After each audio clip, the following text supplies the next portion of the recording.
ஓம் ஸ்ரீ மகா பெரியவா சரணம்.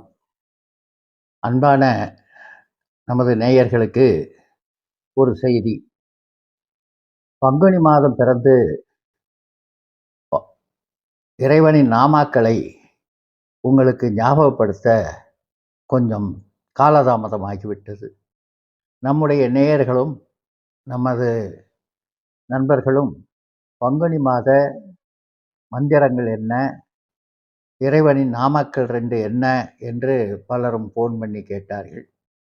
பல வேலைகளின் இடையூறாக நான் அதை சொல்ல முடியவில்லை.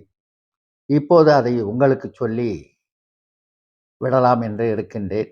அதைவிட ஒரு முக்கியமான கட்டம், இந்த இறைவனின் நாமாவை சொல்லும் பொழுது, இன்றைய இரவு, அதாவது இன்றைக்கு 18/3/2025 இந்த நேரத்தில் விண்ணுலகில், அதாவது ஆராய்ச்சிக்காக சென்ற சுனிதா வில்லியம்ஸ் அவர்களும், அவர்களுடைய சக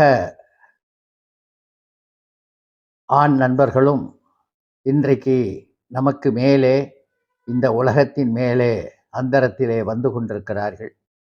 6 மாதம் மிகவும் கஷ்டப்பட்டு உயிர் பிழைக்கின்ற ஒரு கட்டத்திலே வந்து கொண்டிருக்கிறார்கள். அவர்கள் நலமாக, சுகமாக, எந்த கெடுதலும் இல்லாமல் இன்னும் 24 மணி நேரத்திற்குள்ளாக இந்த பூமிக்கு வந்து ஆற்ற வேண்டிய கடமைகளை ஆற்றி, அவர்கள் உறவினர்களுக்கும், இந்த தேச மக்களுக்கும் மகிழ்ச்சியை தர வேண்டும் என்று இன்றைக்கு நாம் சொல்லக்கூடிய இந்த மகா மந்திரத்தினூடே அவர்களையும் நினைத்து வேண்டுவோம். இது ஒரு முக்கியமான நாள். நம்முடைய வேண்டுதலுக்கு இறைவன் நிச்சயம் நமக்கு வழி செய்வான். அவர்களுக்கு எந்த தீங்கும் வராமல் இந்த பூமிக்கு வருவான். அதற்காக நாம் அனைவரும் இந்த மந்திரத்தை சொல்லும் பொழுது அவர்களையும் நினைத்து, நம்முடைய வாழ்க்கை மேம்படவும் நினைத்து இந்த மந்திரத்தை சொல்லுவோம். சொல்லலாமா? இன்று இந்த மந்திரத்தை சொல்லும் பொழுது, அதிருத்ராய யாகம். நான் ஒவ்வொரு மாதமும் சில யாகங்கள் செய்த பலன் கிடைக்கும் என்றுதான் இந்த 2 வரி மந்திரத்தை உங்களுக்கு சொல்லிக் கொண்டிருக்கிறேன். இப்போது சொல்லக்கூடிய மந்திரம் அதிருத்ராய யாகம் செய்த ஒரு பலனை கொடுக்கும். எனவே நீங்கள் எவ்வளவு முறை வேண்டுமானாலும், 108 முறை, 11 முறை, உங்களுக்கு முடிந்த மட்டும் இந்த பங்குனி மாதம் முடிய தினசரி இதை சொல்லும் பொழுது நம்முடைய வாழ்க்கையிலே மேன்மை வரும். அதனாலே இந்த மந்திரத்தை சொல்லுங்கள். ஓம் கோவிந்தாய நமக, ஓம் கோவிந்தாய நமக, ஓம் அதிருத்ராய நமக. ரொம்ப ஈஸியான மந்திரம். ஓம் கோவிந்தாய நமக, ஓம் அதிருத்ராய நமக, ஓம் கோவிந்தாய நமக, அதிருத்ராய நமக.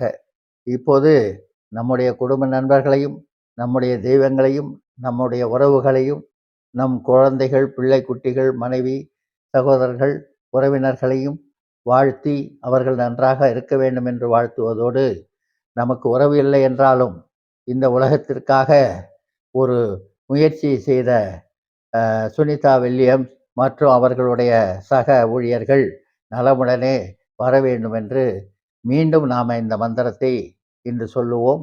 ஓம் கோவிந்தாய நமக, ஓம் அதிருத்ராய நமக, ஓம் கோவிந்தாய நமக, அதிருத்ராய நமக, ஓம் கோவிந்தாய நமக, அதிருத்ராய நமக. நன்றி, வணக்கம். இதனுடைய பலனை இந்த வாதம் அனுபவித்து எனக்கு கமெண்ட் செக்ஷனில் போடுங்கள். அடுத்த மாதம் இந்த மாதிரி விஷயங்களிலே சந்திப்போம். இடையிலே மருத்துவ குறிப்புகள் உங்களுக்கு தொடர்ந்து வரும். டாக்டர் சோழா டிவி தொடர்ந்து ஷேர் பண்ணுங்கள். நல்லவர்களுக்கும், வல்லவர்களுக்கும், உங்களுடைய நண்பர்களுக்கும், பிள்ளைகளுக்கும் இதை ஷேர் செய்து வளர்ச்சி பெற செய்யுங்கள். வாழ்க நலமுடன். எவ்வழி நல்வழி, அவ்வழி நம்வழி.